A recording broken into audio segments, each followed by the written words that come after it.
The objective of today's shoot is for me to show people who are going to be reading the book how I actually work with Lightroom. And this is going to be one photographer's way of working with Lightroom, so that rather than just giving you an instructional guide to the program, I'm going to be showing people the program in a practical way so that you'll see the photographs that I'm taking and how they relate to how I work with Lightroom and Photoshop. I think at the casting stage, it's an important stage because you get to meet the models for the first time, or sometimes you know them already and it's just good to go and sort of see what they're doing, what their hair is like. There are two things. One is you get the opportunity to look at their books, so you can see the photographs that they've been doing. You can be sometimes inspired by the shots that you see there.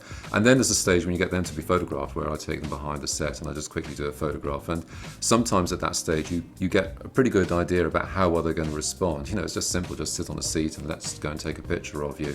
And you can just immediately tell from just that one picture that you take probably quite a lot about how they're going to work on a day. Yeah, like that sort of thing. Yeah, because that's, so I think definitely one of the hair sort of kind of the work. The essence of any shoot is just putting together a really good team. Not just being a photographer, you're also a producer. So if I'm producing a shoot, you know, it's about personalities, choosing the right people to work together, and you know, the people I've got today, they all fit the bill. So I know we're going to have a good time. We all know each other, and that's going to make for a successful shoot.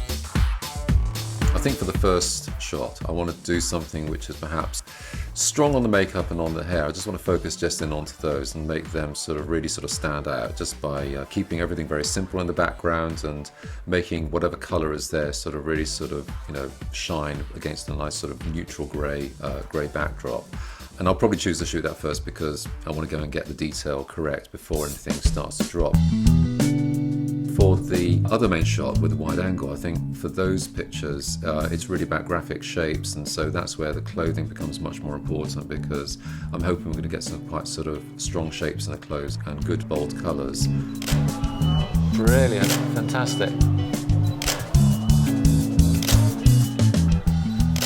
Using extreme wide angles is just a device or a way to create very strong graphic shapes.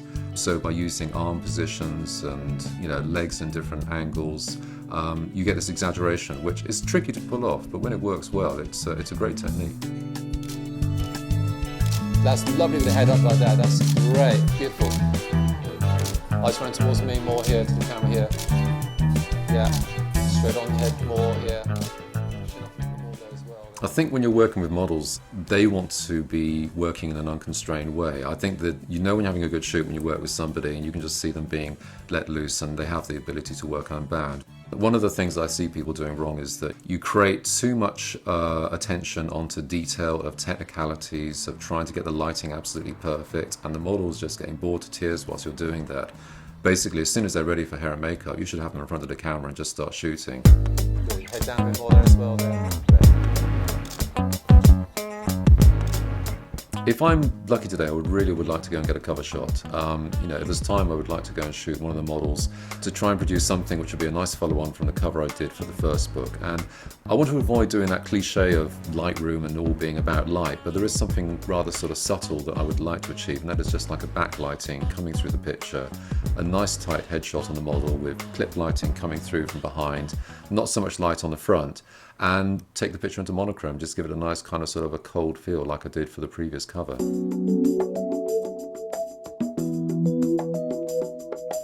One of the best bits of advice I ever heard of photography being given was to learn the tricks of the trade first and then let art take its course.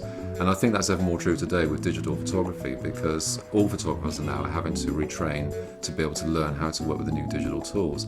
And the way I see it is that you really do need to understand how the digital process works, how to actually master using the new tools, especially working with digital cameras in the studio, working with computers, so that you're really sure of what you're doing there, and then you can concentrate on putting everything into the vision of what you have for that shot. Because I think there's a real danger of people getting so subsumed with the responsibility of trying to get all the kit to work that they just forget about why they're there as a photographer in the first place, which is to take great pictures. It's an interesting time to be around in photography, because I found that there's more ability to be experimental and to sort of try new things and to refine previous techniques and just do stuff that you couldn't have done, you know, beforehand. And being adept at using the kit is really important, because I feel that I can try things which I would never have dreamed of trying to achieve with film in the old days. think one of the interesting things about digital is that I know it's been the case for me, and I'm sure it's been the same for other photographers. It's actually bred a whole new excitement about what we do, because the tools that we've got now are just suddenly made things faster and allowed us to be more adventurous and experimental.